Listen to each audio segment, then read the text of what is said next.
Driving me crazy just looking at it. Combing your hair with your hand gives me feelings I don't understand. Combing your hair with your hand gives me feelings I don't understand. You do this thing when you're biting your lip. It's driving me crazy just looking at it. You know me better than I know myself. I don't wanna live in a world without you.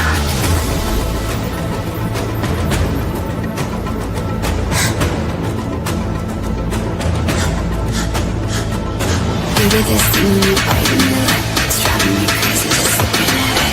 You know me better than I know myself. I don't wanna live in a world without you. World without you. Driving me crazy just looking at it. World without you. Driving me crazy just looking at it. You do this thing when you're biting your lip.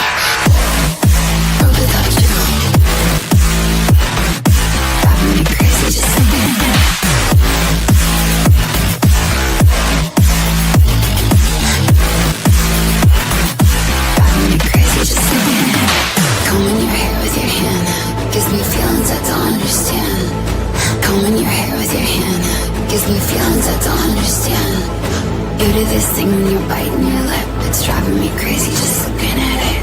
You know me better than I know myself. I don't wanna live in a world without you. You do this thing when I'm talking to you, like everything freezes and it's just too. You do this thing when I'm talking to you, like everything freezes and it's just too. You do this thing when you're biting your lip, it's driving me crazy just looking at it. You know me better than I know myself. I don't wanna live in a world without you. Give it to me like without you. Driving me crazy just looking at it. Without you. Driving me crazy just looking at it. You do this thing when you're biting your lip. Without you. Driving me crazy just looking at it.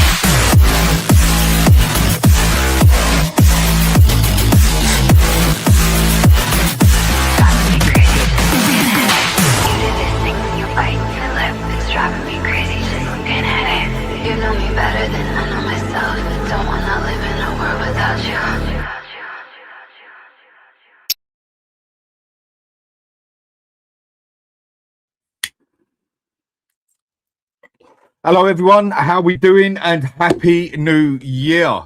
First of the 26. Well, that last year has been a bit of a mental year for both of us and for the rest of us and for everyone. And it's been a bit of a crazy one for Spurs fans. It's been a horrendous year in football, but we still won something out of it. Let's just hope this year the football can get better, everything can get better, and let's just hope everyone has a better new year. I'm sure there are people out there who had a spectacular year, and I'm sure there are people who didn't. And I'm sure there was others who just had a normal year where it was just a pain in the ass, where it just seemed to all go slow. And then next thing you know, it was 2026. You're like, fucking hell. Yeah, and another one. Here we go.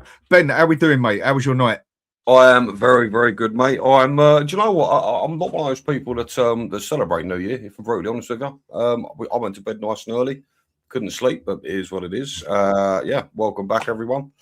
I hope the new year gets off to a good start. If Spurs get a win tonight, I mean, we're off to the races.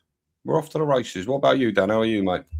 Well, I think I had, for one of the first nights in a very long time, I ended up not having a drink last night, and just like Christmas, we just vegged out, watched the film, really did nothing. I mean, usually either go down families or go down the pub or get drinks out or whatever. And do you know what? Last night, I just could not be actually fucking bothered. It was just, you know what? I'm glad to see the back of that one. Let's see what this one has to offer. Not just Let's see what this car crash brings. Yeah. A lot of other things. So in that aspect, yeah, just a normal, average, everyday night, basically. But do you know what? It was just nice to actually have a chilling night again, just like it was for Christmas, because they're usually so hectic and busy. I mean, I think about the craziest thing about last night was, like, obviously my daughter came to see me before she went out. I mean, she's just turned 20, so she's in her clubbing years and that. and it is just mad. Where my daughter goes clubbing now, where she's only just started basically, was the place I first got into a nightclub and started going clubbing 27 years ago. Don't say it. 27 fucking years ago, and my daughter has ended up clubbing in the same nightclub where I started. Does that make you feel sick? In some ways, yeah, because I know how bad the fucking club was back then. It was a different kettle of fish, wasn't it? Well, these days, I think half of the I think most of them these days wouldn't know what clubbing was if it smacked them in the face. They go there, have a little drink and sit down. That ain't clubbing. That ain't going to a rave. That ain't going to a night out. But anyway, that's all different times, different people, different ways. I mean, my way was always go out, get on it, get clubbing, or go up London, some of the things, Camden Palace, Ministry of Sound, going up to the special events up in Manchester, going to the other ones in London and that. But that was what real clubbing was about. These days, you might as well just sit indoors with your mates and fucking have a drink. It's very dry lunch. Did you ever go to a club in Watford called Destiny? No, can't say I did. That was a banger of a club, mate. The last I'll say of it before we go to the football, I think one of the best nights I had out, it was the turnover from 1999 to the year 2000. Yeah. Yeah. And we went to what it was called then. It was called the Millennium Dome, now the O2 Arena, yeah? Mm. And the way they'd done that place up, it was a Ministry of Sound event, 55 fucking thousand people in there. That was a rave. That was as good as any night I ever had in Ibiza, Zante, Malia, and all the others. I mean, they used to love Ibiza as well. Ibiza was shit, except for the prices. But either way, let's get to the football. I'm going to say hello to a couple of people, and then we shall just get on with it. Tony, big up Dan and Guest and chat. Frankin, big up to you too, mate. Hope you're doing well. Hope your new year was good. And Sue Smith, always good to see you. Happy New Year, Dan and everyone. Happy New Year to you. AS winner, Happy New Year, Dan, and fellow viewers. Same to you, fella. Hope you had a good night out or good night in, whatever suited you best. And AS winner saying, Tony, behave now. Stop the antics with Stell. Do you know what? Leave them two to it, mate. It's all amusing to watch. Tom always saying, shall we get Mark? I can't even pronounce the name. Maresca, that's the one. Yeah, you got my back on that one. You're better at saying names than me in that aspect. On the show, innit? To be honest. You cannot ask. Yep. And Tony always like laughing. And Tom, big up to you. Happy New Year, mate. Happy to New Year, you fella, and Scott as well. New Year, new Spurs, eh? Yeah, fingers fucking crossed, mate. We shall see. And Teddy also saying Happy New Year, Dan. Happy New Year to you too, fella. And Golden Sun. Big Ange for Chelsea. Yeah, Chelsea just lost their manager, wasn't it? Did he actually fuck off or did he get the sack? I haven't got a clue, mate. I think a little bit about it. And Stubboy66, hello guys, come on you Spurs, big up to you, mate. And James, always good to see you on here, mate. The obligatory light of a cigarette, Danny, afternoon. Oh, yeah, it's just, I don't know, maybe it's just a little thing to do with it. It's amusing. But yeah, I hope you had a good night as well. Ange Ball also saying, Happy New Year, Danny, Benji and chat. Happy New Year to you. Tony also saying, Happy New Year to you, Ben. And Danky Doodle DK, okay, different name. Big up Dan and Happy New Year, same with you. And I'll go through a couple more quickly. And Silly, that's all I'll say with that one. Happy New Year to you all, same with you, fella. And Derek, Happy New Year, Dan and Ben, same with you. Sem also saying Happy New Year, everyone. And Art also saying big up Dan, big up to you. Spurs Rule, Destiny, laugh out loud, still open. And also Art also saying Happy New Year. Right. I mean, what is that one with the Chelsea thing? I mean, just out of question, I just read that out of absolutely nowhere. Yeah. He's gone, basically. Mate, your guess is as good as mine. I thought Maresca's done pretty well at Chelsea, to be honest. Given the state they're in, I feel like he's done all right. But I find it very strange that he's left. I'd like to know what's happened behind the scenes. Clearly, something's gone on, isn't it? But my question is, who the fuck are they going to get to replace him? Because I'm seeing names pop up that I don't even know. Something Rosenall from Strasbourg or something. I've never heard of half of these managers they're looking at. Well, the choice is a bit limited now, isn't it? I mean, you can say, if you say we've been through the managers and that, you can definitely say they have. Yeah, but the difference is they genuinely hunt for success and will back a manager to a point where they're able to succeed. Whereas Spurs will just change because our manager can't operate on a shoestring. So there is a difference, but you are right. Yeah, I mean, usually when they get the managers in, I'd say 7 times out of 10 it usually works. And the minute it ain't working, they get rid of them and get someone in who can do it, basically. I mean, so today we got Brentford away. I mean, we do seem to play better away after the way we actually schooled them at our place. And I think we absolutely did school them at our place. We had that was one of the first games I've seen us in a while where we just had total control of that game. Whether they were shit, whether they were good, whatever, we didn't even give them a chance to be good. We totally took control of that game. And I would say going to Brentford, obviously it's going to be a little bit trickier, I think, and they will have a point to prove as such, as they still have with their ex-manager. But I'm still saying that is a game I think we should be winning 3-1. I think we should be on that one. I mean, for me, I've got a really good feeling. To be honest with you, look, listen, we've got the best away record in the league. I don't see any reason why we can't blitz them. Me personally, I've got a good feeling about Spurs at the minute. For some reason, I feel like things are going to start clicking. But yeah, for as far as Brentford's concerned, I'd like to think we sweep them aside tonight, and that'll put us in good stead in the league again as well. So here's hoping. Yeah, I mean, people are going to be asking who's going to start today and everything and that. I mean, from what I checked up, Bergvall's injured. I mean, I think we know that Simmons is out where it was a straight red card. So we're going to be a little bit limited on choices. I mean, Romero should be back because Romero should be back as far as I know. And with that, it should be a stable team we can have out there at least. I'll tell you a quick question, Dan. Would you be opposed to putting out the same team as we put out against Palace? I thought that game we had against Palace, I mean, to me, it was more of a question of, okay, we were a bit better, but I think that one was more of a question who was shitter on the day. I think it was one of those ones. Even though we might have played better than them, I still think we had an awful game of football overall.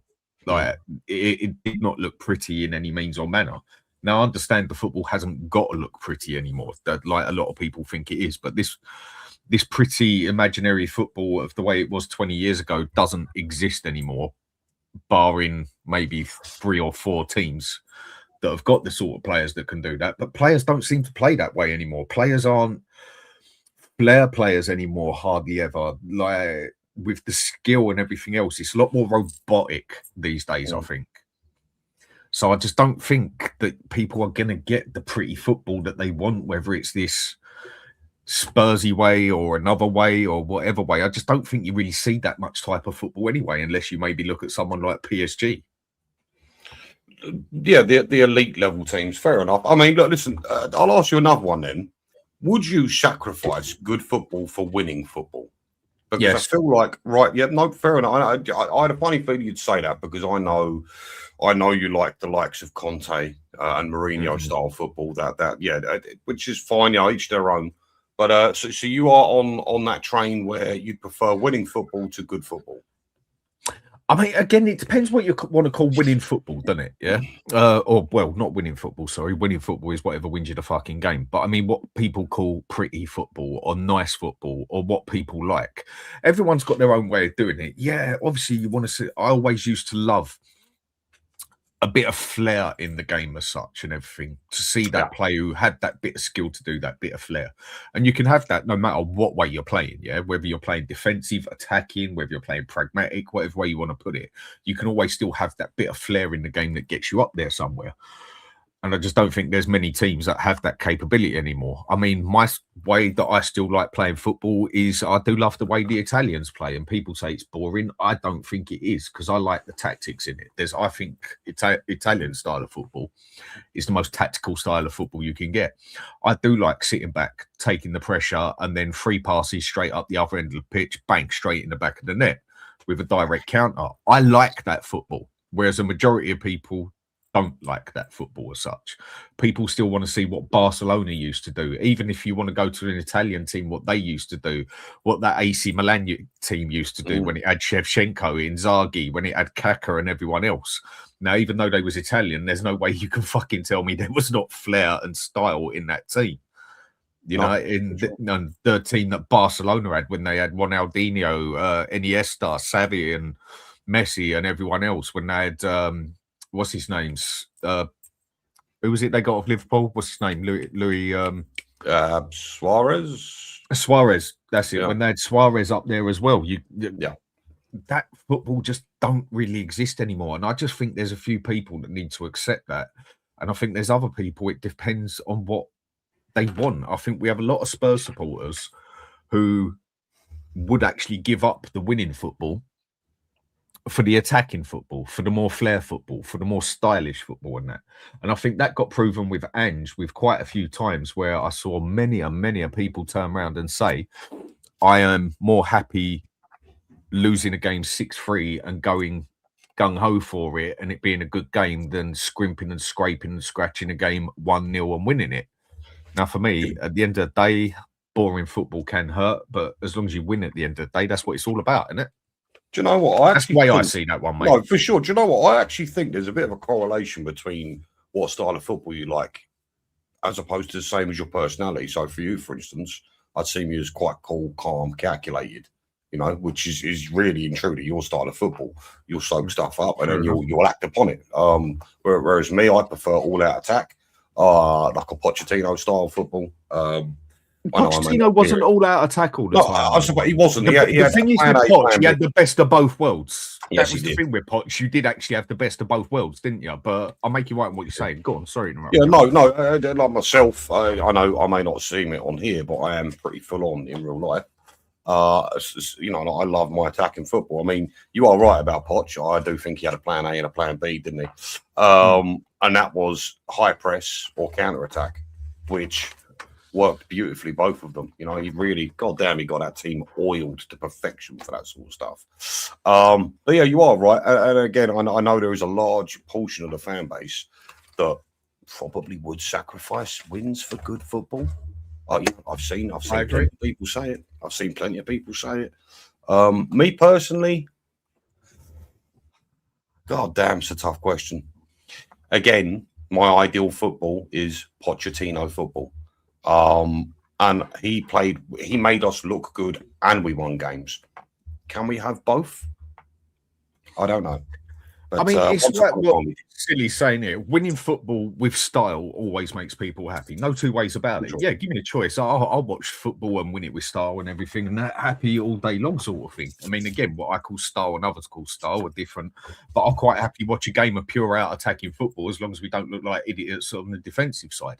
Yeah, and it is true. The better you do it, the more attractive it is to do it as such. But I still have that attitude of as long as we fucking win it, what does it matter at the end of the day sort of thing. Yes, you want to see things prettier, but it's like when they have a UFC fight. I mean, I watch a lot of UFC. If anything, I prefer watching UFC to football. It's I prefer the UFC to the football. It's more fun to watch. And there is, I think I've seen many a good fight.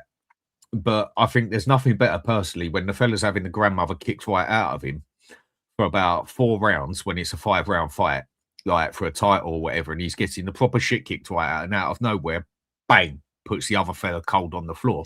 Are you thinking about that Leon Edwards by any chance when you say that? Yeah. Not one of the best fighters ever, in my opinion, as well. But the way he put that other fella down, I can't pronounce his bloody name. The way Ngannou? No, it's not Ngannou, is it? I think people know we mean. The way he put him down in that last second with the kick up to the head, that's what I call a bit of flair in fighting. That's what I love with something like that. Just out of nowhere. Yeah. He knocked him out with that kick to the head and totally ruined the fella's career. He never came back after that. And I'd say he was one of the best fighters I've ever seen, basically. But I find things like that good. But then again, I love watching a good fight where they're both beating the grandmother out of each other and it's a stylish fight. I suppose you can get the best out of everything if you're willing to just accept the different ways as such. But some people are just so set that it's got to be one way. And I think that's one of the problems at Spurs. It has to be this imaginary Spurs way of playing football. And to me, it's imaginary because the debates I've had with people, it's always worked out that the majority of the time we haven't played that way since we've been Tottenham, basically.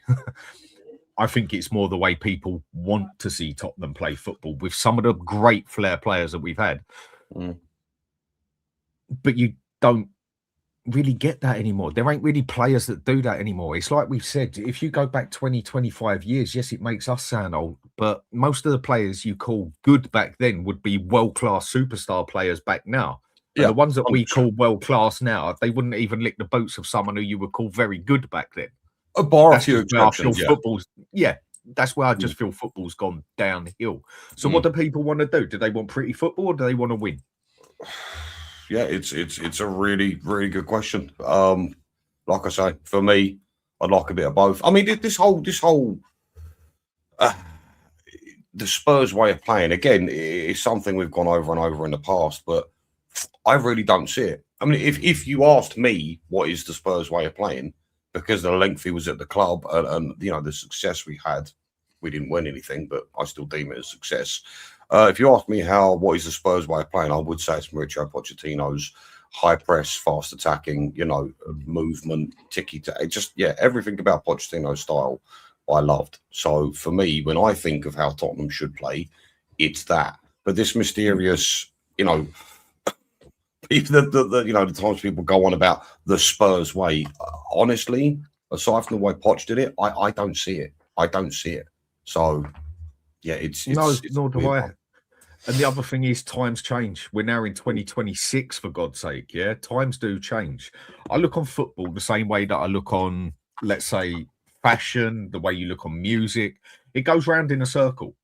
And then somehow it always comes back on itself again. See, I don't agree with that. You've said that in the past. I don't agree with that because I don't ever remember a time when football was as bad as it is today. No, I mean the style of football. Football now has all of a sudden got a lot more, I would say, boring. But it's a lot more to do with the long throws and the free kicks and the corners and that all of a sudden. Whereas you go back 3-4 years ago, it weren't the main thing about it. Everyone was trying to do the tippy-tappy football like that Arsenal were, that Man City were, and everything else. And then all of a sudden, it's come back on itself and changed to a different way again. And it'll change back to the other way again, and then it'll come back on itself and go the other way. Exactly the same as music and fashion and a lot of other things in life do. It seems to go round in a slow circle, basically, to come back on itself again, is basically what I'm saying. I ain't saying it's got better. Yeah. So was Stoke City the pioneers of modern football then? Think about it. I used to corners, free kicks. I used to love watching them play Arsenal, and the reason I used to love watching them, it wasn't that the football was good, it's just that they used to kick the shit out of them, and 9 times out of 10, there'd always be an Arsenal player that had an injury. That's why I used to love it when they played Stoke. And Bolton was another one who used to do that to them. Yeah. They'd still get beaten, but yeah, they'd get beaten at the game, but then there was always a few people that would come out of there injured, let's say. You talk about flair. Do you remember JJ Okocha? Yes. My God, what a player. Leeds. What a player. That's what I mean. Bolton. I see my memories of him were actually at Bolton. Mr. JJ. I mean, the way you look at that, I mean, people complain that we haven't got these world-class players, whatever you want to call them, and that anymore, and that. And no, we won't. Not with the club we are. But the other, but we always used to have them. But again, this is where we go back in the past and we look at, there was a lot more very good or world-class players out there than there is now. There was a capable of smaller teams having a quality good player because there were so many out there. And one of the bigger teams didn't need that quality player because they already had enough quality players themselves. There was a lot more options of quality out there. You now look at it, if you want sheer quality, I think it's very limited out there. Very limited. I mean, Jesus Christ! Even if you go back to the times of you know, your Maldinis, your Ronaldinhos, your Figos, there were so many other teams that were stacked for talent. You know, it was plentiful, and you're not wrong. I don't know whether. Thank you, Princess. I don't know whether that is down to the modern game not allowing footballers to, you know, show individuality, show that better side to them, you know, develop in such a way where they can be free flowing. You know, I wonder if modern football is the reason why we're not seeing as much talent around as you once did, because back in the day it was all about individuality. Obviously you had to play as a team, but you know, players were taught, you know, if you're good, show it. So it's like what the fella says here. Practical football nowadays, long throws, free kicks, corners, and everything. To me, that is the 80s style of football, basically, and that give direct chances at a goal. Wingers no longer needed. I think that is how it is at the moment. That is practically how it has gone. Whereas you go back 20 years ago, sort of thing, wingers were everything. I mean, even when you go back to Premier Leagues, when you had wingers like Ryan Giggs sprint up that other end and get it up there. When you had other ones like David Beckham, get them crosses in there and that. I use them too because they're two of the prime ones where wingers meant everything. These days, they don't mean half as much. And these days, wingers, they ain't meant to stay out wide a majority of the time. They're meant to cut in and be inside forwards at the same time. Same as you need a goalkeeper now. Has to be a good defender. He has to be half decent with his feet. Whereas, again, you go back years, it was you stay on your fucking line. And that is that, basically. You had to be a machine on your line. You didn't really have to worry about what you could do with a ball except kick the bloody thing. Defenders now have to also be a midfielder. A midfielder half has to be a bloody striker. Wingers also now have to be forwards where they cut in and score as many as strikers and that. It's where the whole system has just totally changed. And that's taken a lot of the flair out of it, I think. I think he's just hit the nail on the head. Perfect. No, he's right. He's right. You know what? On that subject of winger, Dan, and I'm sorry if this was not in the plan. I just want to throw this out there. On the subject of wingers, are we okay to speak about Johnson leaving? Well, or have you got that? Let's just finish with let's just go with the Brentford bit first, yeah. As soon as we totally jumped out of it, I mean that's one of the fun things about talking about football. You can just drift off from whatever you're talking about. And today, what team do you think we're going to bring out today? I mean, I've got a few of what they're saying are the possible ones and whatever that we're going to bring out. We ain't going to know till about 7 o'clock, but I think the team's quite obvious on what the lineup is going to be, basically. I mean, what do you reckon today? And how do you reckon we got to go about it today? Because I think they're going to come for us. I think they're going to put the pressure on us as such more than they did at our place and that. Do you know what? I think if they do that, they've lost the game. Okay. I think the way you beat us is let us have the ball. Listen, I've watched all the away performances and we do sit back and let them come at us and tend to counter. That's usually the way of it. So if that's what they do, I feel like it really will be a fairly easy win. You can't guarantee it, can you? But as far as the team goes, Dan, guys, I don't think he's going to put a different team out to what we saw against Crystal Palace.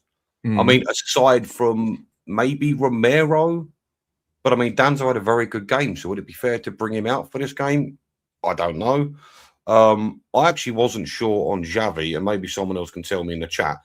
Did Xavi get a straight red, or was he carded yellow first? Straight red. It was a yellow first, and then they relooked at it, dropped the yellow, and then put the red on, if I remember it correctly. So he's still out.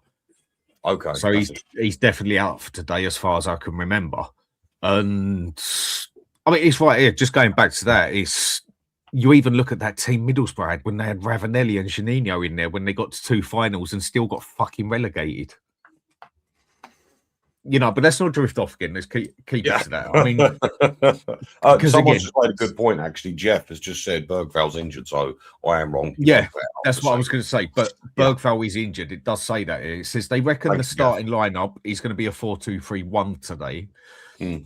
Porro, Romero, Van der Ven, Spence. That goes without saying because Adogie's injured. Then Bentancur and Gray. And it says here Johnson, but I don't see that one happening. I see Paulinho more there with Kudus, Moane, and Richarlison on there. I mean, I don't know where Johnson's going to come into this, but I mean, we'll talk about Johnson in a minute because there is rumours with him that his transfer has fallen to pieces. Again, I don't know. It's just the rumours. They all start coming out now, don't they? I mean, but that would sound like, apart from the Johnson bit, like a pretty much normal team to me. But the question would be, who would you use as your attacking midfielder as such? Do you put Bentancur or Gray there? Because you're not going to put Paulinho there. It's a shame. It's a shame Sarah's away at AFCON because he's actually done pretty well there in pre-season. He can do a job. His role was slightly different, wasn't it? It was more of a pressing centre attacking midfielder. To be fair, I reckon we're going to go with a more flat 3 in midfield, unless, I mean, look, listen, Archie Gray sees himself as a number 8. Could have fooled me. I don't know whether maybe he sticks Gray there, possibly. I'm not too sure, but I would imagine it would be a flatter 3 in midfield. Do you reckon we'll play with a DM, an actual DM? Like play the 4, play Paulinia there, and then Bentancur and Gray, and then obviously have your left, your right, and your striker. Just box the boxes. Yeah, maybe. It's a very good point. I personally, and I don't know about the rest of you, I'd quite like to see Paulinia as that lone CDM. I'd be interested to see if he could. He's played it a couple of times. Yeah, I mean, listen, for me, give me 100 Paulinias, because for me, that is a winning player right there. For me, that's the sort of player you'd quite happily throw into any title-winning team. I think he's brilliant at what he does. But that lone CDM role, I wonder if his pace would be a problem. Possibly. No, if he's just there as an anchor man, if he's just there as an anchor man and he reads the game well, that's what he needs to do. I mean, like it says here, Hope go to a 3-5-2. Kudus as 10 with Moane and Richie up the top, Paulinia and Bentancur in the middle. Mate, I've been saying we should be playing that way for a long time, but I don't think he's going to do that. I mean, as far as I'm concerned, Brentford is not going to be an easy game as such, yeah? No game is easy on there, usually. Yeah, you can't go into a game thinking we will win that. There's games where I think you go into it thinking there's more chance. Do you know what? We should be doing this.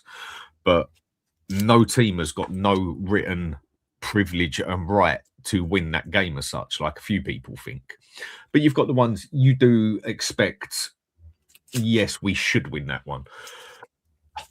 It's going to be a game, but I think we should be doing that. I don't think it's going to be easy, but I think we should be doing that.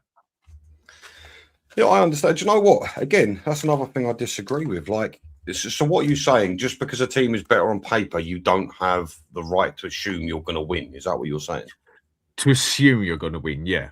To go into it and think, yes, we should be doing that, yeah. But I don't think any team has the right to go into a game and be basically with the attitude of, yeah, we're going to win this. That's not a problem, because that's how you get yourself hurt a lot. Well, go tell that to Manchester City and Arsenal. Basically, complacency. And there's been many a team that loses it through complacency, through knowing they're that good, but going in there and thinking that they don't have to give it 110%, and then all of a sudden they get slapped up by a smaller team through complacency. You're thinking about the Tottenham way of complacency. A proper team, I would say there's nothing wrong with having that level of confidence, providing they perform. There's a difference between confidence and complacency are two different things. Yes. Going into a game confident is one thing. Going into a game with the attitude of, yeah, we'll win this, no problem. That's complacency, and that's when you can get yourself hurt. That's when you haven't got your guard up to its best because you're so sure of yourself, you're smug of yourself. That's when you can actually get yourself knocked out pretty quickly and put on the floor because you haven't put your bloody guard up because you're so complacent and so sure of yourself, where your confident becomes complacency. Yeah, I guess so. But, it depends what team you're talking about, because I think most consummate professionals in that vein of form and with that mentality, I think maybe don't become complacent. It's more of a case of it is just outright confidence. And with Spurs, I completely understand that, because the amount of times we've looked at teams and thought, yeah, we should win that comfortably, and get absolutely fucking torn apart is numerous. It's a thin line. I get your point. Confidence and complacency, very, very thin line. I mean, there's nothing wrong with having a player on the pitch that is very, very sure of himself. But then there's that one who's too smug of himself and then makes a mistake through trying to be too smart, and then it costs you a goal, either conceded or scoring. So what are you saying to me? It's good to be confident, but don't overdo it, yeah? Basically, yeah. It's good to be confident. Nothing wrong with that at all. But then, like I said, that's that thin line between confident and complacency for me. You can be too confident of yourself. If you are too confident of yourself, you do not put up your guard properly. It's a thin line. It's a thin line. Sure. For sure. Like today, For sure. like I said, you've got no. I don't think that is why the Premier League is considered the best league in the world. And whether you think it is or whether you think it isn't, well, the money and the amount of people around the world that watch it definitely says it is. I mean, the Spanish league pretty much fell apart as soon as they lost Ronaldo and Messi. The whole league itself went pretty much downhill money-wise and everything else. Yes, they've still got two spectacular teams in there, like very good, but the league itself started falling apart as soon as they lost them two players. You look at England, everybody knows anybody can beat anybody on the day. Whereas in other leagues, it's personal opinion here, a certain team will beat a certain team and it's 10 times more of a shock than it is a certain team beating a certain team in the Premier League. Because in the Premier League, you know, again, too complacent, someone can quite easily show you up on the day. But then that's why the Premier League is the most competitive league in the world. And I don't mean competitive. And that is what some of the best managers ever have said as well. Well, and this is it. And it's the beautiful thing about our Premier League, you know, at the end of the day, that's why it's the most watched league on the planet. And you can understand why, really. I love the fact that anyone can beat anyone. I think that's it's great. I mean, don't get me wrong. I'd rather we didn't get beaten. But it's, you know, it's good to see that, you know, it doesn't matter who you are. You know, Man City last season, Arsenal with a few games last season. Jesus, I say that actually. Didn't Arsenal lose to... Did Arsenal lose to Southampton this year? No, Southampton ain't in our league this year. That's last year. I mean, if you look at the way... Sunderland. Yeah, if you look at the way that Aston Villa done Arsenal a couple of weeks back, they should have easily done them 4-0. Like Villa should have done them. And then you look at what happened the other day with Aston Villa and Arsenal. Arsenal totally wiped the floor with them in every fucking way possible. It can change so much over two different games, basically. I mean, I thought Villa would get the better of that one. But a question I want to ask with today, I think one who definitely showed up, even though it wasn't the longest amount of time on there, he came up as a sub, I think Odegaard actually came on and made something of his time on the pitch. I think that's the best I've seen him play, even though it was only for, 20-odd minutes. I think that's the best I've seen him play for us. And I've said I see a little something in him here and there, but nothing of any sort of consistency to give me a reason why he should be in that first team. But then there's a few players in that team that you wouldn't want in that first team. And one thing Stel has said for a long time, and I must admit I do agree with him on this one, he's like, right, we've got fuck all to put on the left of any decency, basically.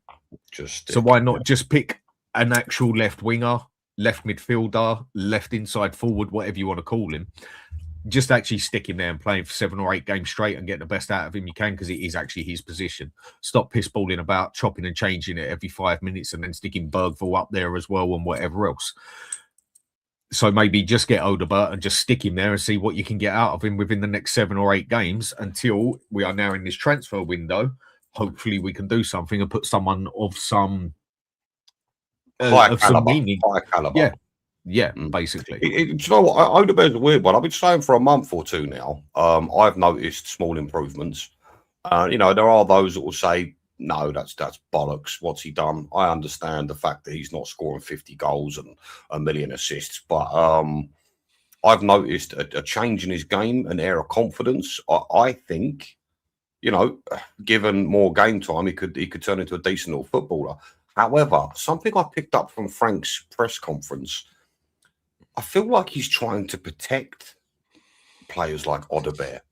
Because when asked, you know, look, why is he not playing more regular football? He said, because at the moment the team is slightly disjointed. And he says he doesn't think that would benefit a player like Odegaard, which, listen, I get it. I mean, I'd like you to fucking fix that disjointedness, but, you know, hey, it is what it is. But, no, Odegaard, 100%, I would stick him on the left and keep that bitch there. Because, listen, like you said, he came on the other day. I thought he looked electric. I mean, he's desperate to score a fucking goal. Desperate. Good Lord. You know, he was shooting. That can make it even worse, isn't it? When you're that desperate to do it again, that's when you start. They say you start making even more mistakes because you're so desperate to get it right. Yeah. Which is a problem you're going to get with youth players.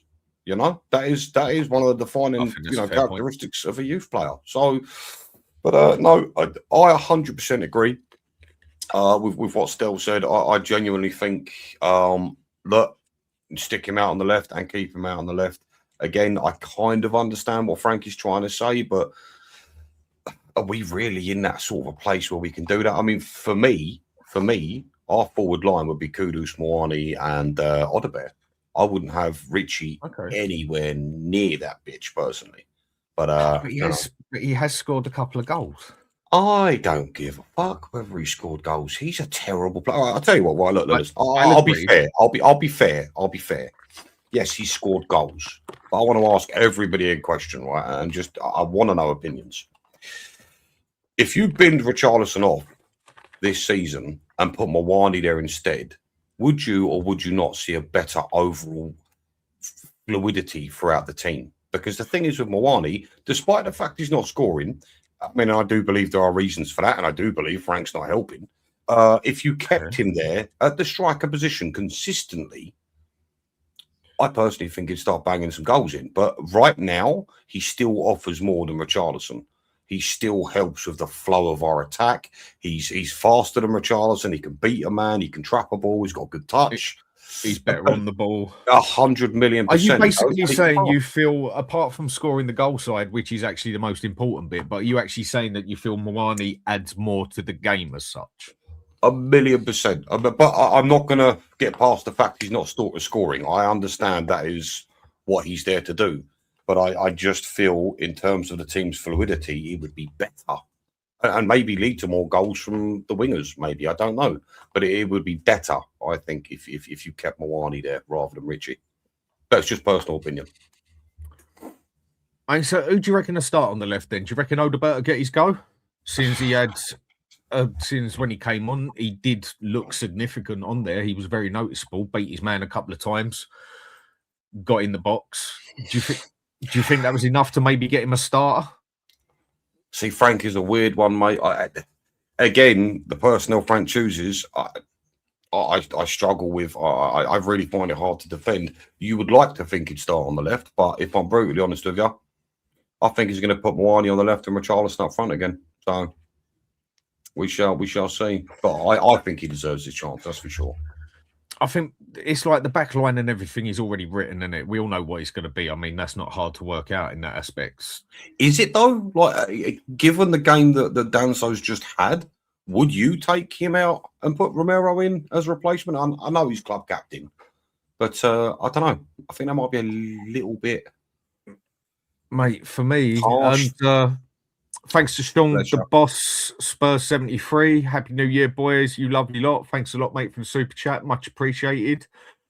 I mean, for me, I think Romero is the better player. There's no two ways about it. Yeah, but I think on his day, Romero's as good as anybody. But like a million people have heard me say it a million times, he's one of the most inconsistent players ever, and you cannot call him a world-class player because of it.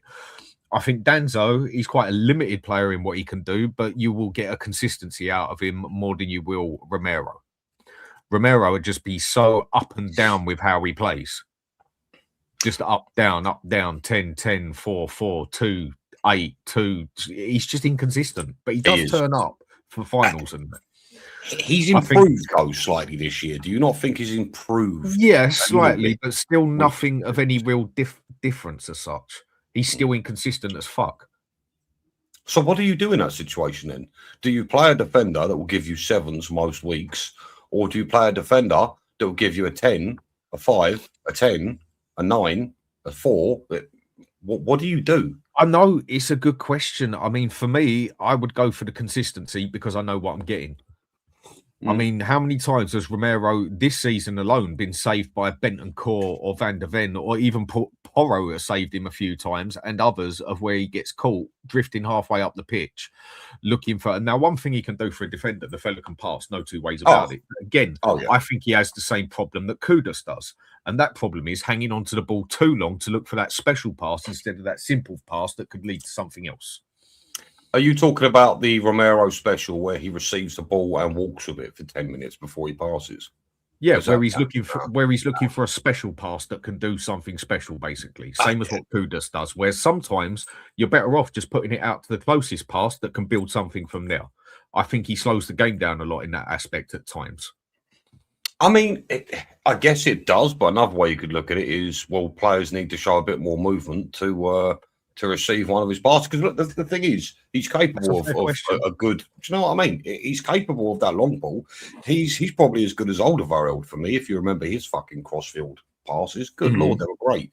You know, so it's a tough one. I mean, it does annoy me to watch, but I get why he does it. You know, I'm not going to sit here and say, "Oh, fucking, what you doing?" I've just come accustomed to sitting there thinking, okay, when he receives that ball, he's going to walk for 10 minutes and try and look for that fucking Sony Ericsson sat-nav pass. But, yeah, you know, it's difficult. Actually, on the subject of centre-backs, are you happy to see Dragishin back?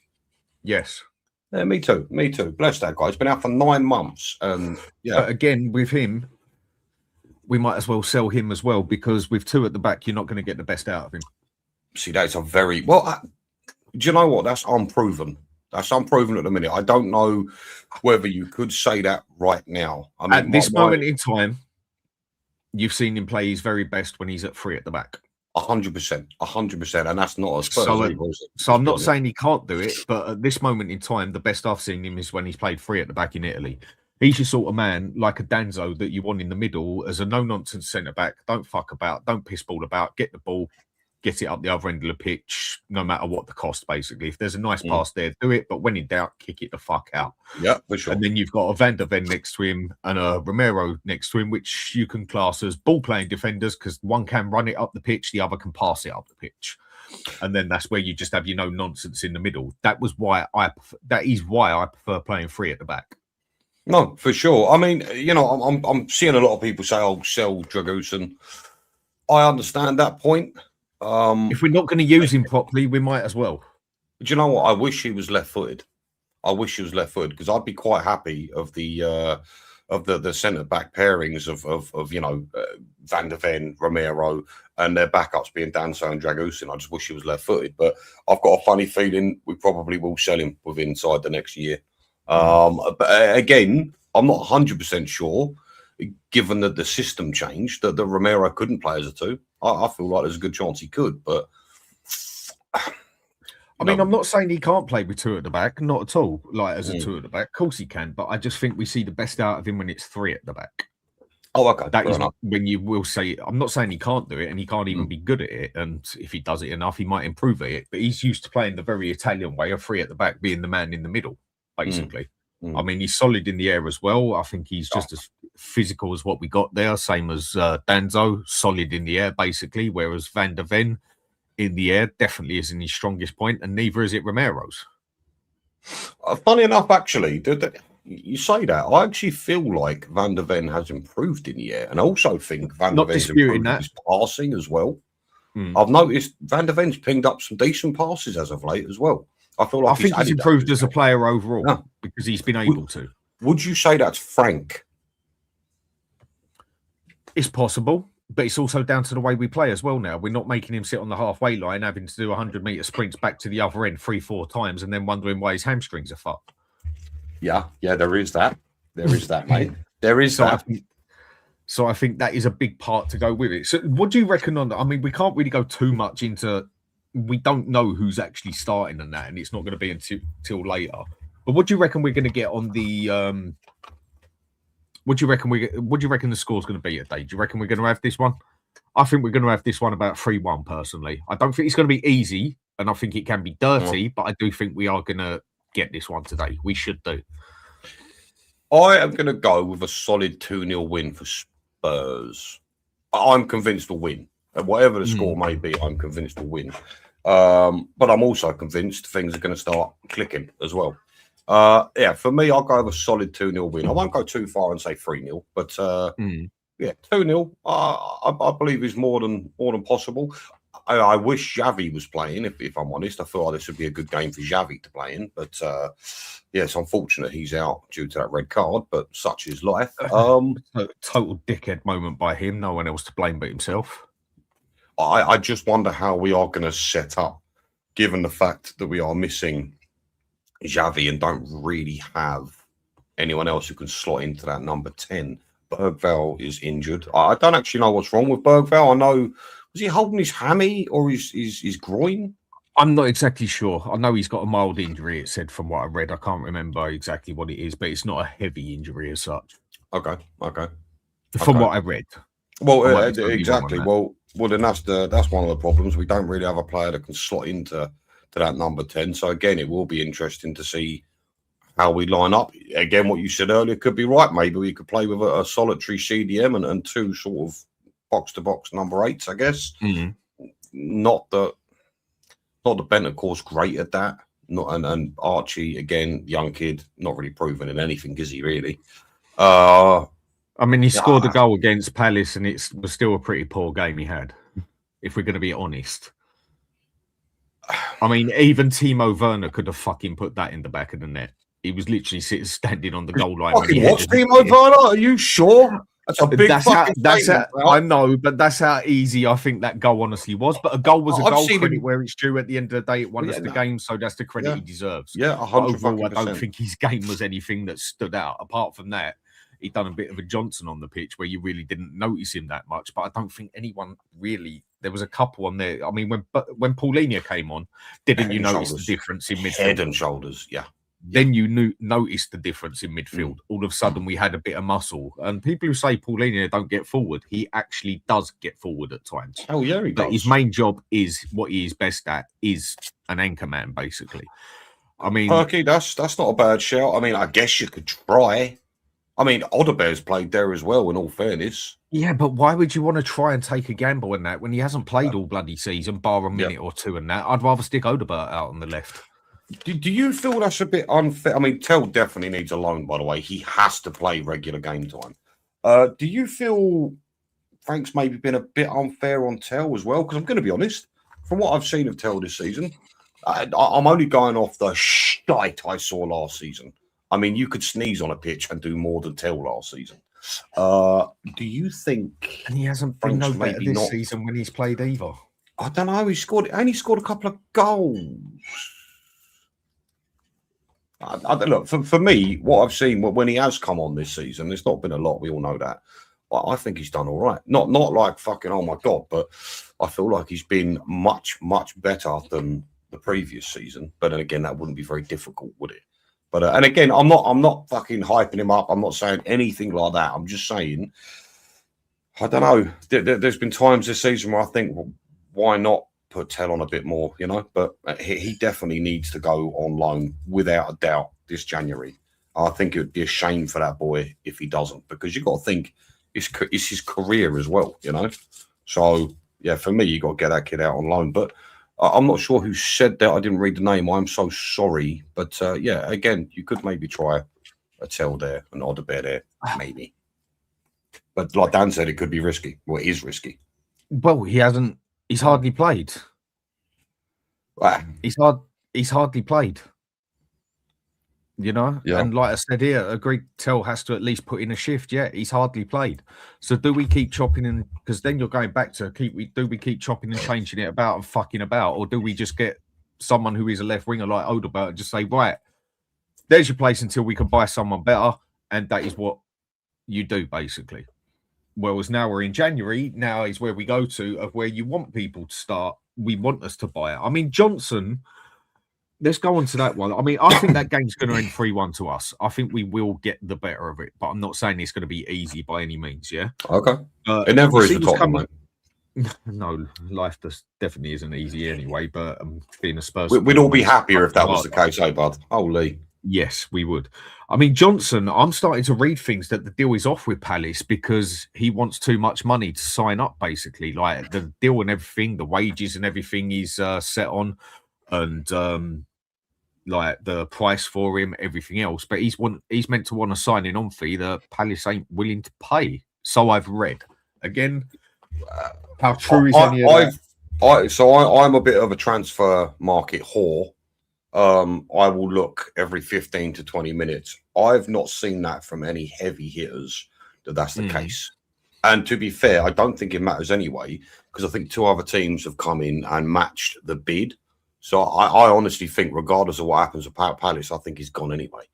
But I mean, how do you feel about that? Like, I'll throw this out there to see what anyone else thinks.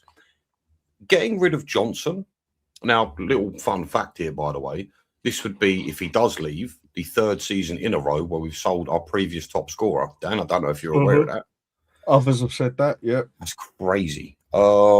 You know, yeah, but with Johnson in that aspect, Johnson is an irrelevant player apart from the odd goal he does score in that. And if you actually count the goals he did actually score last season, I think only 3 or 4 of them actually meant something. The others were already ones where we was 3-0 up or whatever. no, that's fine. But he got us that goal in the final, they say, which is a very 50-50 between an own goal and his goal. Okay, let's just say it's his goal. Fair play, fella. And other goals he scored, he's got us one. I think he managed to get us about 5 points out of the goals he scored, if I remember, maybe 6. I'm not 100% sure on it, but it was only about 4 of his goals that actually meant something as such. But then by the end of it, the amount of goal difference you got counts for a lot as well. So I think that's unless you're going to play his way, he's irrelevant. Because even when he was playing and tapping the goals in or getting the odd shot goal, after that, he was fucking irrelevant on the pitch anyway. So we're not going to play his way. So isn't it better off that we actually do what we complain that Spurs don't do, is get rid of him while he's worth some money instead of hang on to him till the end of the season when he plays fuck all games, scores fuck all goals because he ain't playing the right way, and we sell him for 15 million. Getting rid of him now, better thing.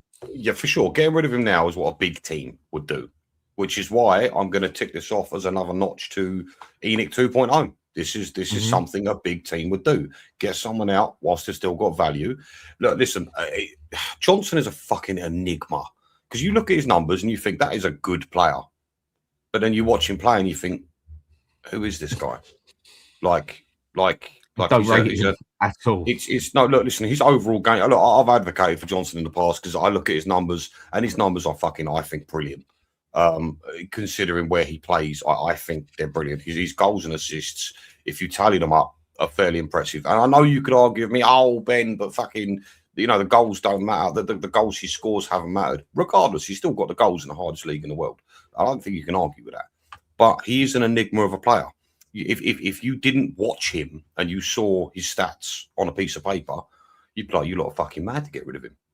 But he is poor on the pitch. He offers nothing more than tap-ins. But yeah, personally, I think, look, he's not playing. It's a great time to get rid of him. He's got value, and long may that continue. Because the thing is, Thomas Frank in his interview the other day come out and he said, Spurs need to learn to sell players. That's a big part of moving forward as a team, getting rid of players at the right time. And look, we all know what Spurs are about. We hold on to players till they're in fucking nursing homes. And exactly. Still playing, you know what I mean? So it's nice to see. Am I sad to see Johnson go? No. But I hope he gets replaced. Because, one injury to Kudus and we could be in a bit of trouble.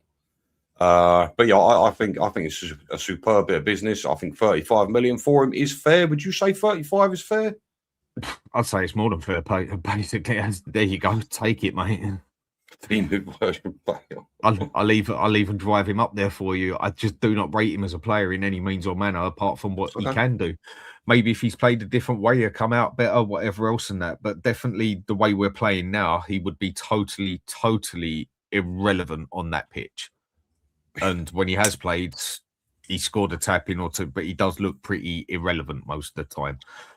And for me, there's only 2 players that can be irrelevant on a pitch for 89 minutes, and that is a striker and a goalkeeper. As long as they do their job when it comes to them, score the goal or save the goal, that's all that matters with them. When it comes to literally every other player on the pitch, they need to be a big part of it for a majority of the game, basically. They're the 2 that can get away with being irrelevant to an extent, basically. They just need to do their job when it comes to it. Hold on, sorry, 2 seconds. Benji, you just made the opposite point with Richie. Well, yeah, I suppose. Actually, do you know what? 2 fucking bastards. Fair point. Dunk. Fair point. No, you got me there, Dunk, to be fair. What do you prefer? Someone that produces numbers or someone that contributes to the game? God damn. You want the best of both worlds. That's what you want, isn't it? You do. Listen, he hook, line, and sinker me there. He's absolutely right. He's right. I suppose, yeah, again, you do. I think that's what it boils down to, doesn't it? You need to see some sort of output. But what I said about Mawani earlier, I also think that's really situational. with Moani. I mean, you know, look, I do put down him not scoring goals is because, look, he didn't play football for like 2.5, 3 months before he came to Spurs, right? So instantly you've lost crazy match sharpness. And then when the fucker does finally turn up, he gets injured. So that's what I was saying earlier on. I feel like if you play Moani, not only will the team's fluidity improve, but I feel like he would eventually start scoring goals. I'm hopeful for the second half of the season for someone like Moani. But as for Johnson, yeah, he does get the numbers, but I wouldn't exactly say Richarlison gets the numbers, though. Would you, Dan? I mean, he's not scored a crazy amount of goals here. We're talking about someone who was scoring 19 a season. You're muted. That was just to say thank you there for my other cup of coffee from my brilliant wife. When it does, the thing is with Richarlison, it's not going to be people is going to be happy that I'm going to refer him to, but it's Son. I'd talk my way out of that one. It's a very poor man's Son. And what I mean by that is Son was always a purple patch scorer, and a lot of people didn't like to admit that.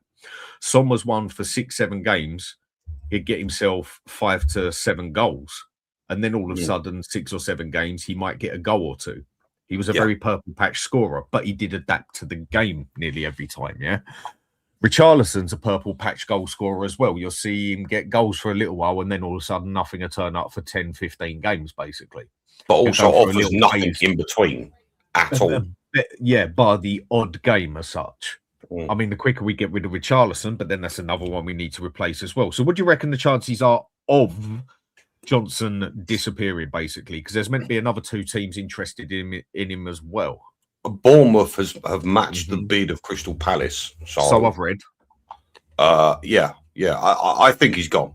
I think regardless of what happens with Palace, again, I've not seen anything to suggest that he's signing on fees too much. That's probably just a fucking ITK trying to cause more grief throughout the Wouldn't surprise me. No, because now is the time to come out with as much bullshit as possible. Fucking boring. And basically come out with as much bullshit as you can to make it sound good. Yeah. No, look, listen, for me, I mean, I can understand if Johnson would want a higher. Oh, look at that delivery. I could understand if Johnson would want a higher fee because look, he is. This is going to sound crazy. He is essentially dropping down to a lesser team. Which I'm sure he's taken into consideration. I know the Premier League table doesn't tell you that story right now, but overall, I think you can comfortably say Spurs are a much bigger team than Crystal Palace, and that's no offence to him. I love Palace. Not bigger team. If you come to a club, yes, we are a much bigger club than they are. But if you come to stability of a team and the way the team play together, in general, I'd say Crystal Palace work better as a team than we are. I know we beat them, but on that day, both had a very shit game. But I would say in general, they do work better as a team. I mean, one thing I've always said to people, and again, it comes down to opinion, is you can make a very average team look very good if you play everybody, if you get the right formation for that set of players and you get everyone playing to their advantages to what they are best at, yeah? Whereas you can go and get a team full of superstars who are dog's bollocks, but you play the wrong formation and getting them playing the wrong style, they can look a very average fucking team at that as well. I think it works both ways in that aspect. I mean, an example I'll give for this, Leverkusen, they went unbeaten the whole season in literally everything except the final in the Europa Cup and won that league. Now, you look at some of the players they had some very good players in that team, yeah, no two ways about it. But they also had a majority of their team was good, but they had 1 or 2 that stood out. The thing he managed to do with that good team as such, he got everybody in the right formation. He got everybody playing the right way. He got everybody to do what they are best at. And it fucking clicked as a team for sure. If you have your formation and your system, it works. It does work. So then with this is what I wanted with Frank, yeah? This is why I thought Frank was a good idea, yeah? Because I thought Frank was one who can play with the cards he's got, basically, and that. And I don't think he's doing that. I'm still arguing that I think we're using the wrong formation for the bloody set of players we've got. But again, that's a personal opinion. And also, with the way we're doing it at the moment, we're also chopping about too much, whereas we were complaining with Ange that we weren't chopping about at all, basically.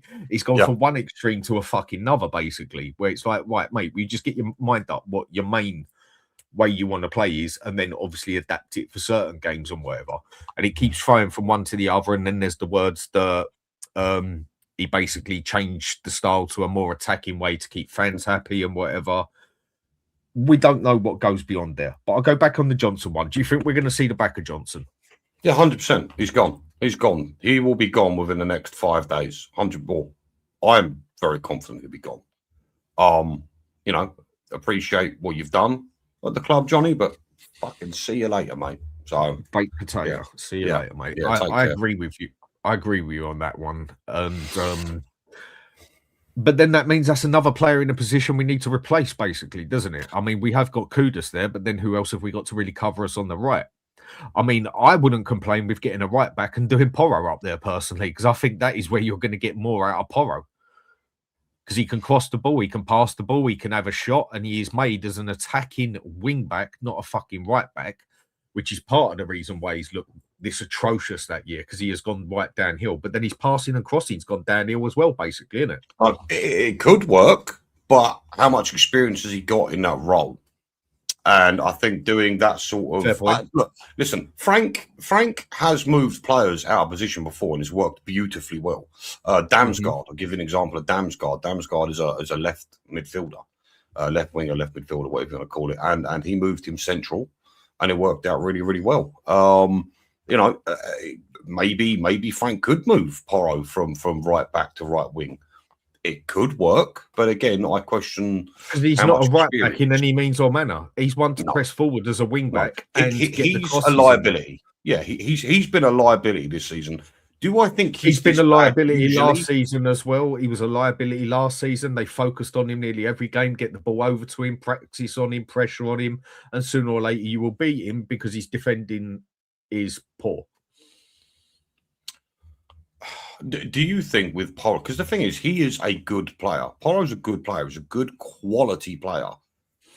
He's just not a right back, is he? That's the problem. He's just not a right back. But when you've got someone with that level of talent, it's very hard to not play them, you know? But for me, if Frank is going to stay for the long term, and I do think he is, I'd probably get rid of Porro.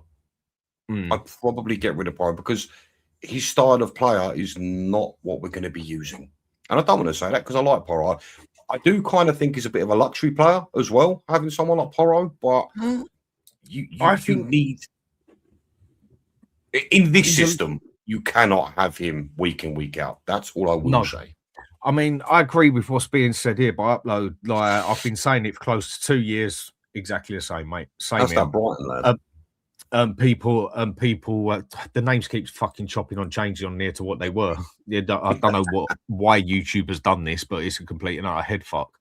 And Porro to the attacking section of the team, I was told shut up. Yep, same here a couple of times, and I don't know what I'm talking about. And now everyone is jumping all over the idea, mate. I've been saying it for 2 years. He cannot. It's called flip for shit. It's a big thing. And then people would tell me that but his defending has got better. Okay, his defending has got better. He's now shit, not fucking shit. I'm sorry, that's still not good enough. You know, okay, he's got better. He's just shit now. You know, and he has been our liability for a while now because that is where they focused every time.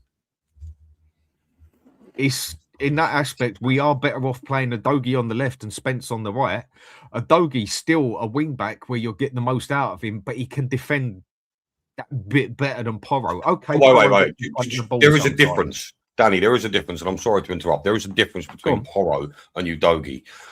The big difference there is physicality. So you know, Udogie is 6'1" of pure muscle. That he's a big guy.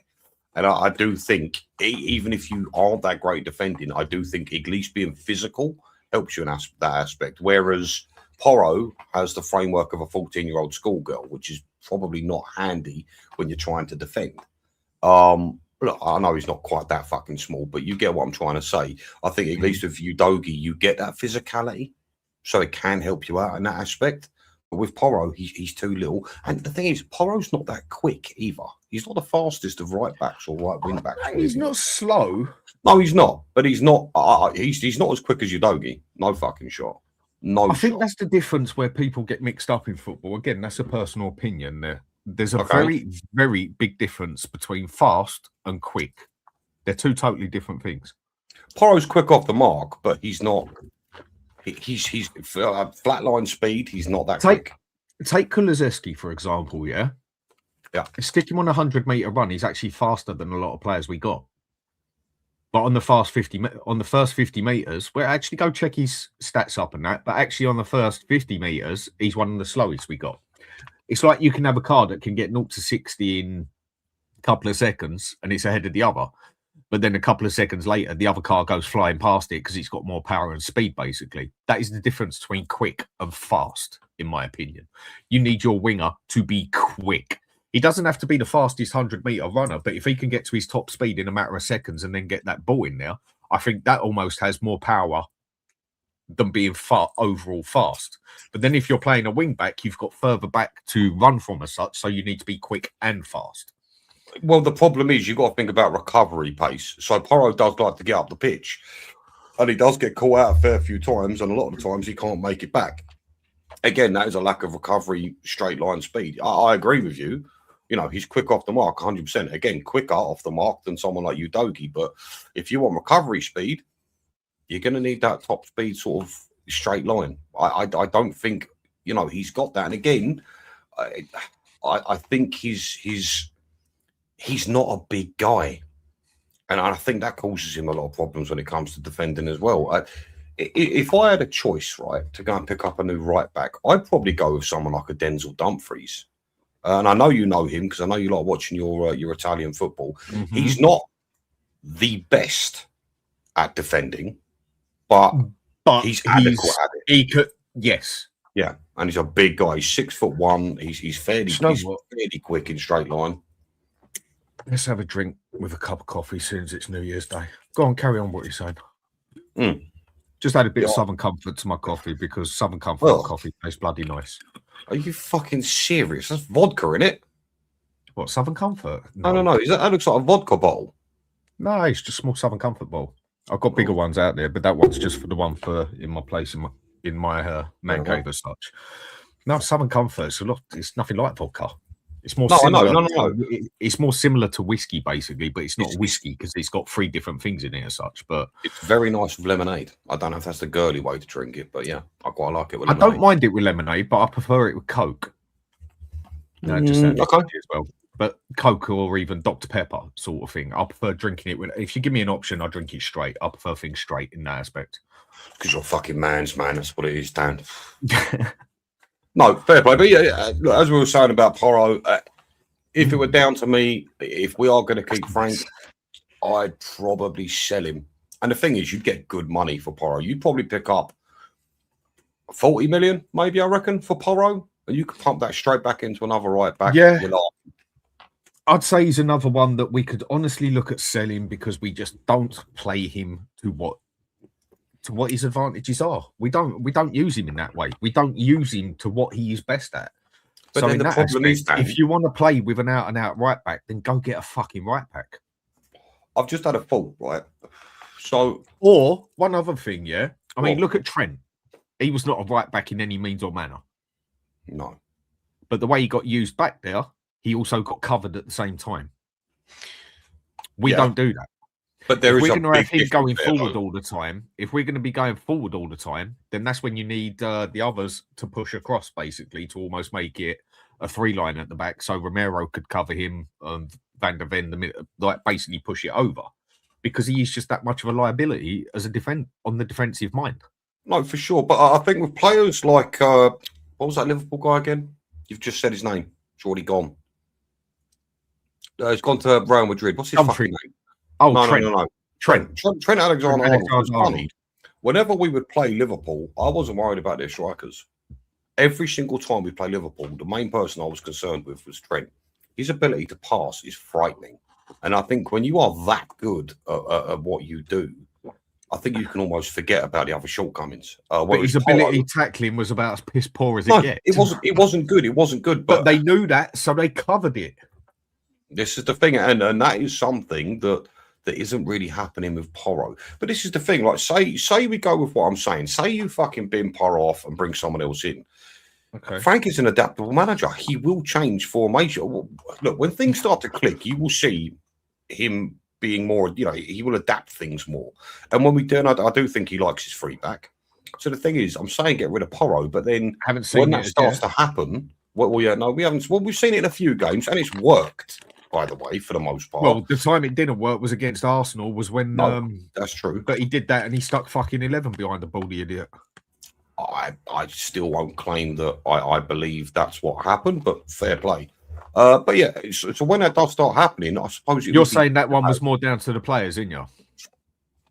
That's how I see it personally. I could believe that. Fear and confidence, if you want the absolute truth. I don't, again, and I based that off what Frank said after the game as well, and before the game. I mean, Frank was quietly confident we was going to maybe get something out of that game. I mean, that's a fair shout. I think that is a fair shout. I don't necessarily agree with it, but I think it's a fair shout. It's just my opinion. I mean, I hear a lot of people blaming Frank for that game. I can see why. Jesus, I can see why. But look, yeah, with Porro, so I'm saying get rid of him. But when you do start to see Frank changing the formation up, which will happen again, like I said, after it starts clicking, you're going to want to play like Porro to play in that right wing back role, aren't you? So I don't know what the best course of action is with him, to be honest. It's tough. I don't know how to answer the Porro problem. I really don't. Do you get rid of him? Do you bring someone in and have him sit on the bench for a lot of times until you decide to change it up? It's difficult. It's really difficult. What do you think is the best course of action with Porro? In that aspect, that's it.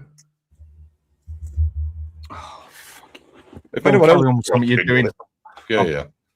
If anyone else has got an opinion on it, like what are we doing with Porro, ladies and gentlemen? Because I really don't know what we do. Let's have a look here.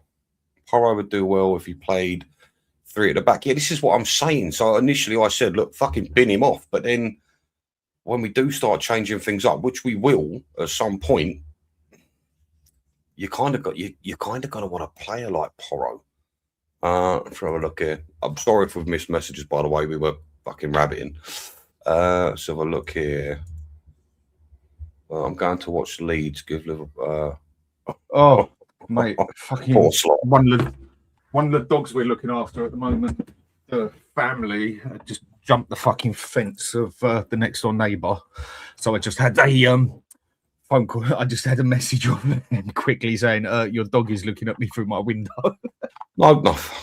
Those. Do you know what, Sean? In all fairness, this is what Dan just said. But how much experience has he got there, though? I mean, no doubt. I suppose if I think about it, he would be all right there.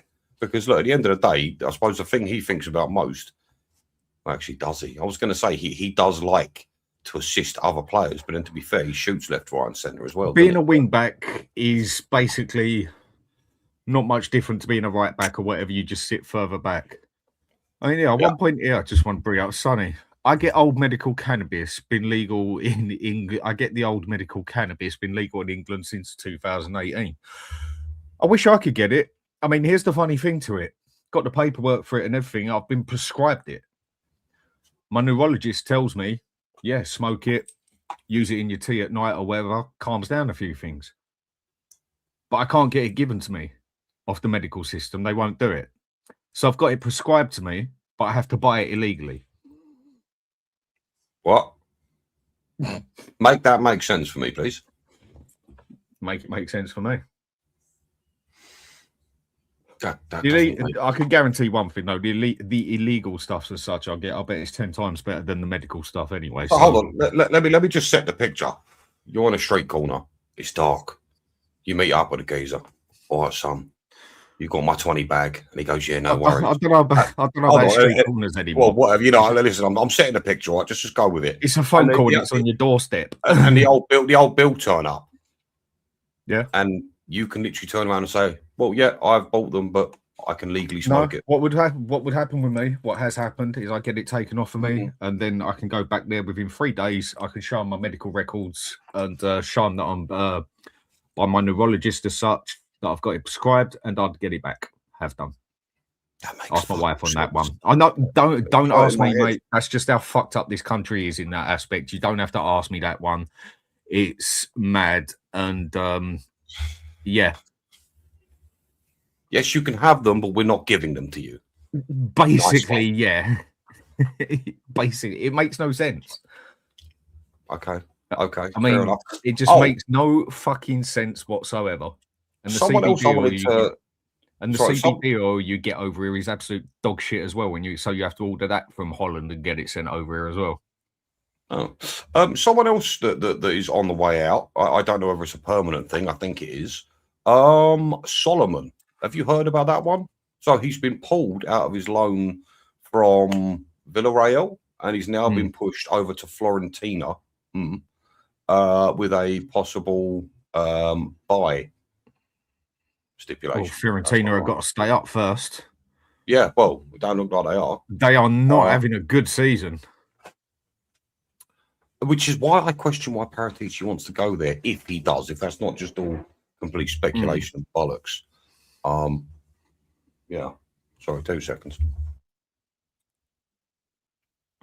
I mean, in that aspect, players that we are looking at as such is interesting as well. And then there are going to be so many things coming up of players that we're interested in, or players that we're going for, or everything else. And how many of them actually come true is a different story.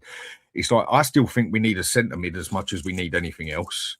I can agree with other people who said that.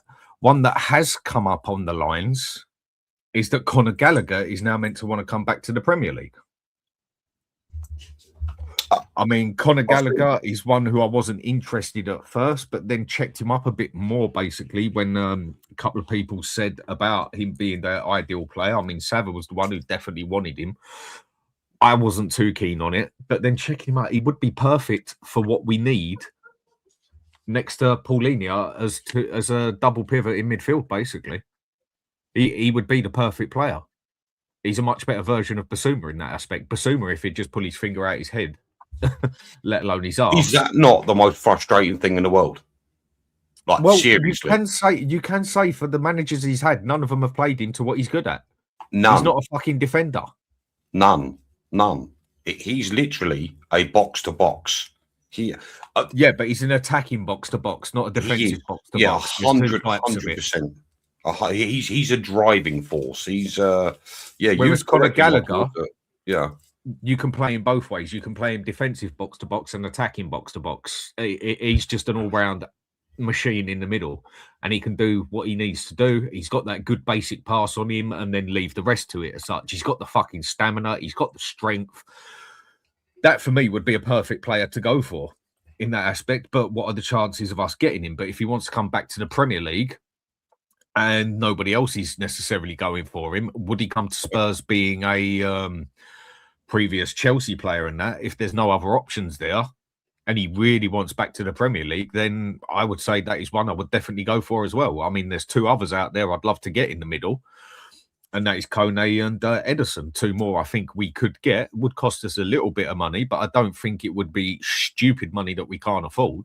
It's like for Kone, would be a very hard player to get as such. And then there's the question of would he want to come to us and all that. I fucking get all that, but you've got to go put the bid in first or speak to him first. Whatever way it's done, you still got to pay up the cash, yeah? I'd be willing to pay 50, 60 million up front for him, like for the money to put down for him, and also give him Dragusin as well. They want Dragusin, and he's still worth about 20 mil. Can I just say on that Gallagher thing, Dan? But Kone, personal opinion, I think he's much better than Walton over here. I think Walton is good, and I think he's going to be an extremely good player as he progresses. But he ain't no Declan Rice, and I think he just gets looked on a bit highly as being a English player as such. I'd rather have Kone over him for abilities and that. I'd rather have Kone all day long from Roma. I called him before we got Archie Gray. And the other one I quite happily have that I think we can get for 50, 60 million maybe is Ederson as well. Because they can both do the same things that Gallagher can do. Maybe not quite as physically strong, but any one of them three I'd quite happily have in the middle. Gallagher, Kone or Ederson. I think we definitely need that centre mid. Yeah, for sure. Gallagher would tick a lot of boxes. I mean, you've got English as well. You know, that's pretty huge. That's another thing that adds to it. Yes. How 70 million, JSEC? Are you fucking surely not? Look, but from what I've seen with Conor Gallagher, apparently he's not getting a great deal of game time at Atletico Madrid. I do question why. You know, I do question why he's not getting game time, but I've just looked up, and this is something I read, by the way. I've just looked up, and it's saying he's played 18 games this season, so I don't know whether that's substitute appearances. I'm not sure, but he's definitely someone that I feel is attainable, and again, would tick boxes, but is he the best of what we could get in that position, given I think who else he's could one be of the available? best we could. Okay. Do you rate him highly? Yes, I do think Conor Gallagher is very good for what we need. I think Conor Gallagher is one of those ones who doesn't get looked at highly because he isn't a flair player as such and doesn't do it in a pretty way like people want them to do it. If you wanted someone who's got a bit more of that, then you go for someone like Kone, who I think is more skillful than Gallagher and better at passing than Gallagher. But then Gallagher's got more strength and I'd say better at tackling. I'd say Ederson's an all-rounder as well. It depends what you want, basically. And this is where people get very, very picky. Yeah. I'm sorry. I just wanted to look up some of Conor Gallagher's metrics just to see what he's offering this season. I mean, he's a player that would work all day long next to Paulinho if we're playing a double pivot there. I could see that happening. 100%. 100%. I could see that happening. He would definitely. See, I'm actually looking at some of his percentiles, and you know, interceptions, tackles. His interceptions are in the 97th percentile. That's fucking incredible. Progressive carries in the 83rd percent, which again I think is pretty good. I'm actually going to look for progressive passes. That's what I want to see. So his okay, here's the problem. So his progressive passes are shocking. So that would suggest, is that really a sort of player that we need? His progressive passes are in the 30th percentile. That's not good. And right now, we need someone who can progress that goddamn ball.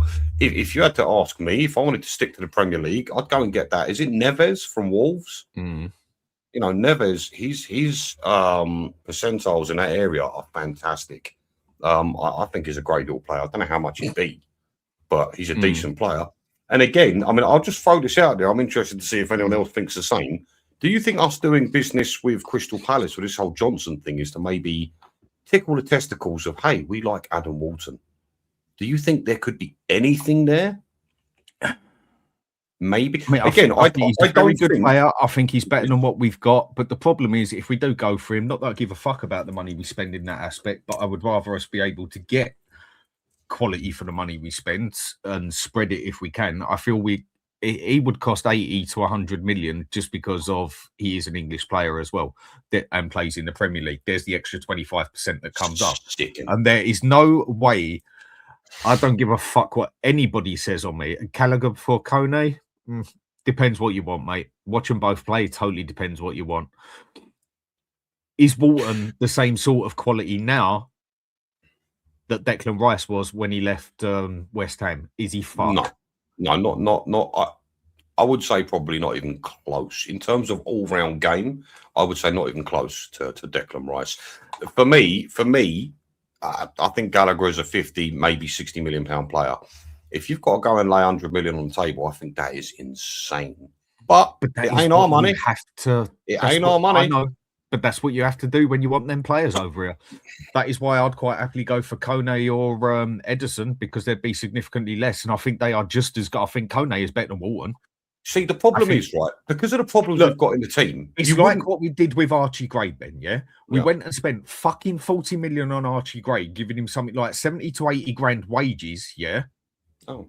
When we could have got Kone out there We could have got Locatelli because he was up for sale at the time. We could have got fucking Ederson out there. But no, we went for the English player. Maybe it is part because we needed the English player in the team and everything and that. But we went and spent 40 million on that when the others were significantly cheaper and bar Locatelli, less wages. Yeah. Again, it's another nice little England boy that everyone wants to be the generational player that's going to come up and be great and everything else. And for me, bollocks. You go for who is best at the time. But that is one... Sure. It's done and dusted as such. Do you know the problem? Conte is better than Walton. Gallagher. I think Gallagher. Well, no, he says Gallagher. Yeah, I agree with that. Kone is better than Gallagher for me. Definitely, I've watched Kone play plenty of times. I think he's a very underrated player. But people don't look at the Italian league much. I find a lot of people on here don't actually watch the Italian league that much. No, for sure, for sure. Do you know what I think the problem is? Also throwing down that sort of money with a not Conor Gallagher, with someone like an Adam Walton, because we've got so many problems in our team right now and so many areas that we need to fix. I think people are maybe taking into consideration we do have to look for value as well as quality, because someone like an Adam Walton is a great supplement to a team. I feel like he'd make the world of difference. Oh, he'd walk into our team, no two ways about it. He'd be perfect to partner Paulinho. He would be perfect. Like that meme, it's perfect. But given the fact that we've other areas that we really need to fix, that left wing being one of them, and quite honestly, maybe another striker. So that is why I would rather go. People think straight away because it's a cheaper player, you're going for the poor option. No, you're going to a league that is absolutely desperate for money in every which way, which even the top teams aren't strong with money, bar Coma, and that's it basically. You can go over there and do that. They're not stupid. No, they'll see an English team coming and go cha-ching. Yeah, but then no other team will come for it. Unless it is another English team, and money talks at the end of the day. When someone is that desperate for a bit of money, you can go and fuck about and get. If I can go and get a player better than the player in front of me for cheaper, I will blatantly do that. And then the money I've got left over can go towards the next player I need. But again, Walton, great player. Don't get me wrong. He's going to make us better. But I'd rather have Kone or Ederson over him all day long. I think they're both better than him. And then have the excess money go over to the next player that we're going to look for. But again, you'll have a lot of people sitting here. No, he's the English player, this and that. This is who we want. Yeah, I can go. Do you know what? It's a real difficult one. But at the same time, that's why I'm kind of excited, because this whole ENIC 2.0, we don't really know what's going to happen from this point onwards. Because, guys, Daniel Levy is not here anymore. So, all the things that we're talking about could actually be a possibility for once, which is exciting, I feel. So that's why I think this month is, I'm genuinely really excited to see what happens. This is another point. Go on, sorry, finish. No, you carry on, mate. Go on. Fucking waffling anyway, mate. Go on. This is a fair point, what's being said here. There is a thing, Kone isn't Prem proven. It's a phrase that I must admit, like, all right, not Prem proven.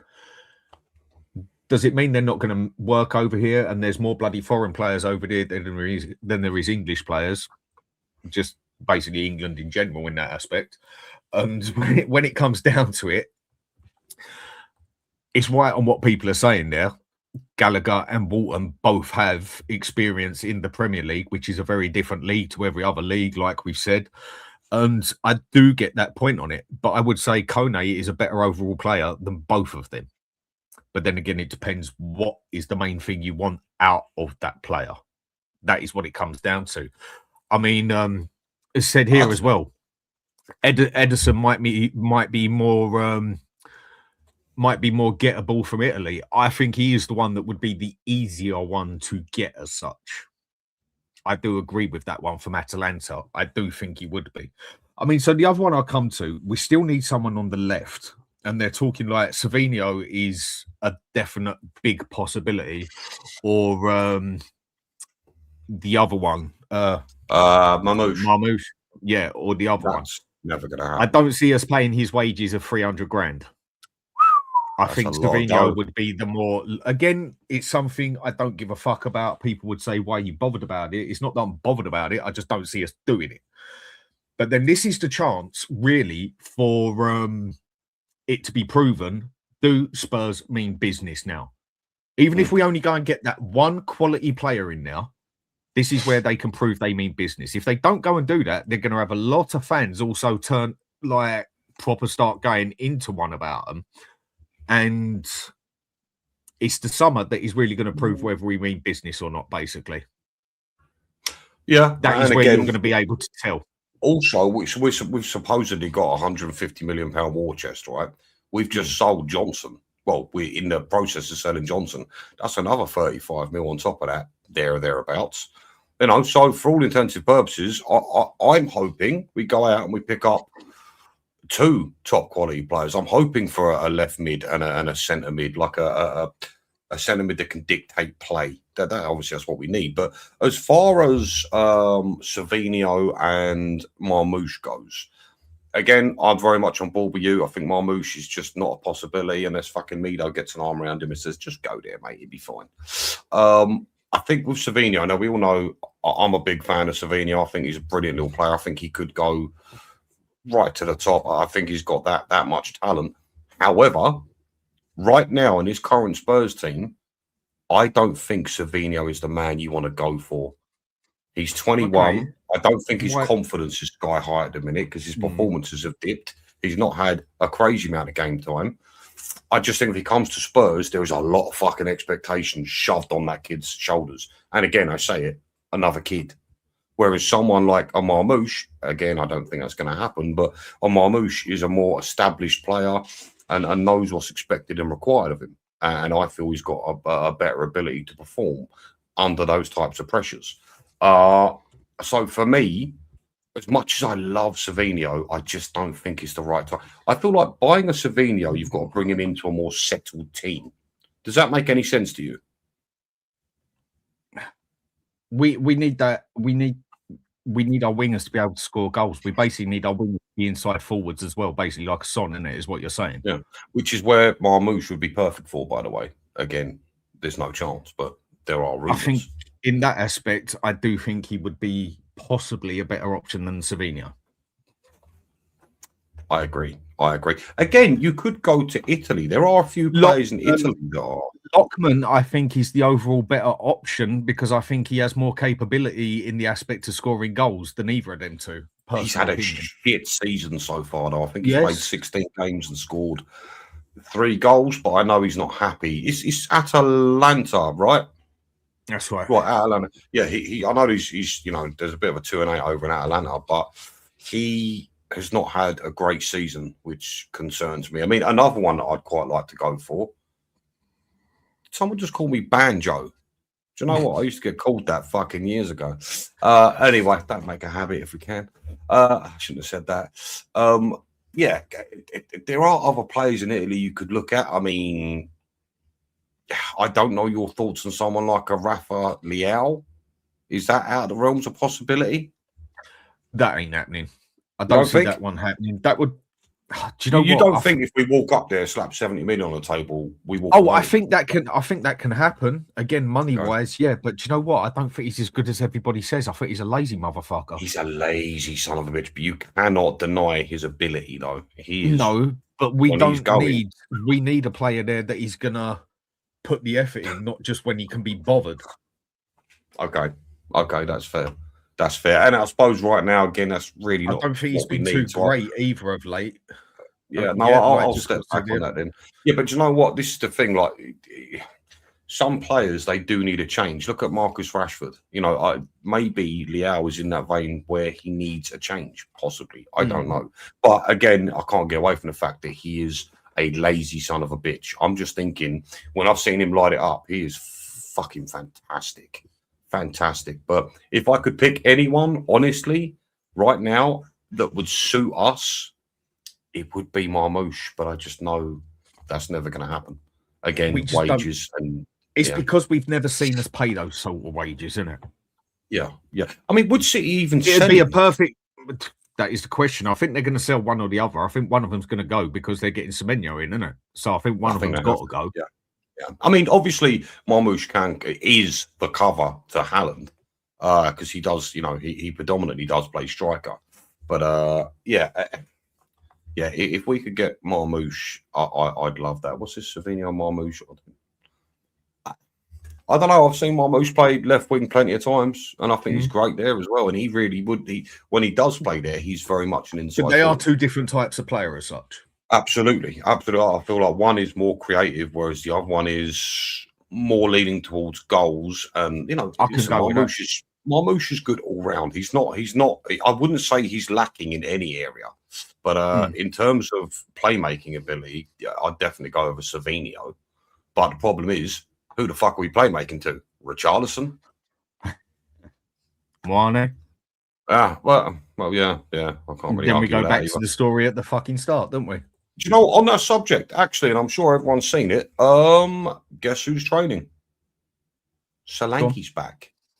Oh, right. He's on the training pitch with I the don't boys. even know why he's been out. I've heard he's been out because of an injury. I've heard he's been out because he's been caught gearing up. I've heard he's been out for other reasons and that. I just don't actually know what the fuck is going on with him. He ain't gearing up. Give me a fuck. I don't know. Well, I'll tell you what, people put some shit out in the media. Yeah. Apparently he was snorting coke out some fucking woman's ass in the changing room. Yeah. But terrible. again, it wasn't nothing to do with a bit of fucking coke, for fuck's sake. Yeah. I mean, whether it's balloons or whatever, I don't know. But you do read a lot of stuff and you can only go and ask questions on what you actually read on the news. Yeah, I suppose so. Well, all right. Yeah. ITKs. God, Exactly that. How's that legal? I don't know. But yeah. Yeah. I mean, and we know a couple of, I know a couple of them as well. And who know a couple of them and know a couple of them and know a couple of them as it gets down the line in that aspect. So, well, we'll see what happens. It's the first day of the year. We're definitely going to start hearing some news on the transfers and stuff like that and what could happen, what might happen. And no, I'm not saying I believe the news. That was why I asked the question, what the hell is it? You can only go by what you read, and there's been so many things put down about it. So I'm just putting the points down of what it could be. I can only follow it on from what he's read. I can make up my own bullshit about it as well. I said I see him in the pub gearing up in the fucking toilet if I want to, but I didn't. So, and I can only go by what the news comes on there. But I do agree, a lot of the news you do see on there is bullshit, but you can only go by what you read as such. So in that aspect, look, I'm going to go have my dinner because I'm fucking hungry. Still haven't eaten today. So what was your final thing on the score today? Yeah, I'm going for a solid 2-0. Don't let me down, Spurs, because I said there was a possibility we could have beaten Liverpool. Got that one wrong, didn't I? Yeah, man. That is an annoying thing. We could have had that Liverpool game, I think. I do think we could have had that Liverpool game. They were there for the taking. Even my mate who's a Liverpool supporter said it as well. But either way, so everyone, thanks for watching. Have a happy new year. I think it's going to be 3-1. Ben thinks it's going to be 2-0, you said? Yeah. And, well, let's see if we can get this season started off to a good one. Either way, everyone, have a good day. Have something to eat. Have another drink. And let's hope Spurs can finish it off. Take it easy, everyone. Take care. Happy New Year. Take it down.